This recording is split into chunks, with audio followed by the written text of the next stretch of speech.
About a week ago, I came across this really stupid tweet. We are not the same. Democrat gays versus Republican gays. Ha ha, the left is ugly because some of them choose not to conform to gender norms. I know, so hilarious. But the interesting thing to me about this tweet is not the tweet itself, but rather the replies under it. Both of you are heading to hell if you don't repent. Actually, you are the same and a perversion. Both of you are going to hell. Both are equally disgusting.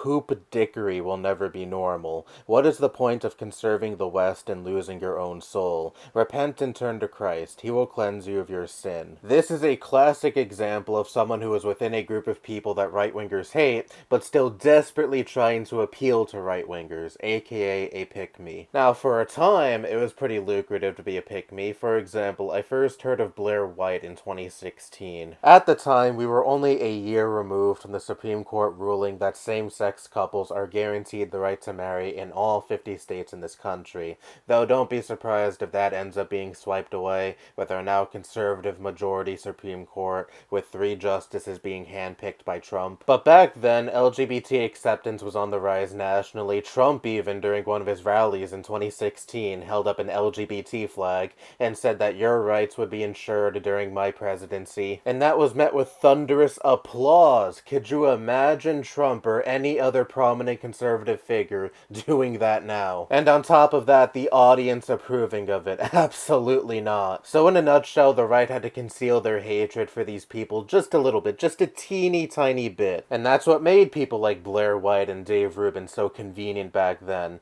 They reaffirmed all of the bullshit talking points the right had when it came to the community they were a part of. And they served as tokens for conservatives to point at and say, see, we're not bigoted because a trans woman and a gay guy agree with us. But the fundamental issue with being a pick-me for these fuckheads is they will never view you as a person worthy of equal rights. And they never respected your gender identity or your sexual orientation, what have you, to begin with. They only saw you as a convenient token. And now that much of the Republican Party and its voter base have gone completely mask off with their bigotry, they have no problem laying out just how degenerate, quote-unquote, they find LGBT people or other groups of people they don't like. So when the bigotry is now this blatant, what purpose do pick-me serve at this point? The answer is they don't serve a purpose anymore, at all. It doesn't matter how much you kiss the asses of these people. They don't just simply not like you due to negative personality traits you could eventually reflect on and fix. They view your very being and characteristics of yourself that you cannot change as a perversion to their ideal society. You always had a shelf life to them. You helped normalize their bigotry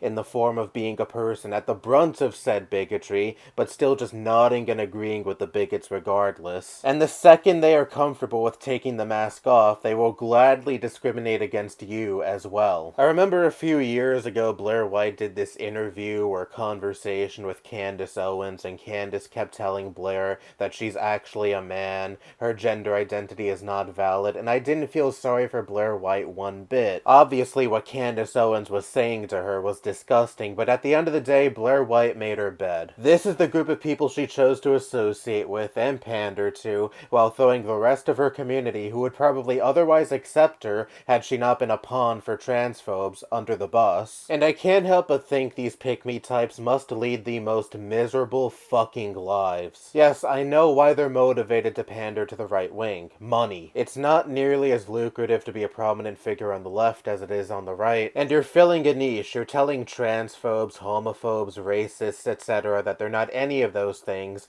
while being a trans person, or a gay person, or a person of color, etc. yourself. But in the midst of all of the cash that is flowing your way, there is no way you could possibly still be a happy person, constantly invalidating your identity, and placating to an audience who at the end of the day still hates you for who you are. I get it, you have self-esteem issues that you really need to work out, but could you please not make your self-esteem issues the world's problem? And what I mean by that is, please don't manifest your self-esteem issues in the form of validating the talking points of bigots, and actively contributing to the hatred and harm that the marginalized community that you yourself are a part of faces on a day-to-day basis. And don't be so shocked when the day comes where that hatred and harm is directed towards you. You know full well what the audience you were placating to thinks about the community you were helping them denigrate. So when you begin to receive the hatred that you were helping fuel, I'm not going to shed a single fucking tear. Anyway, that's all I have to say. Bye-bye.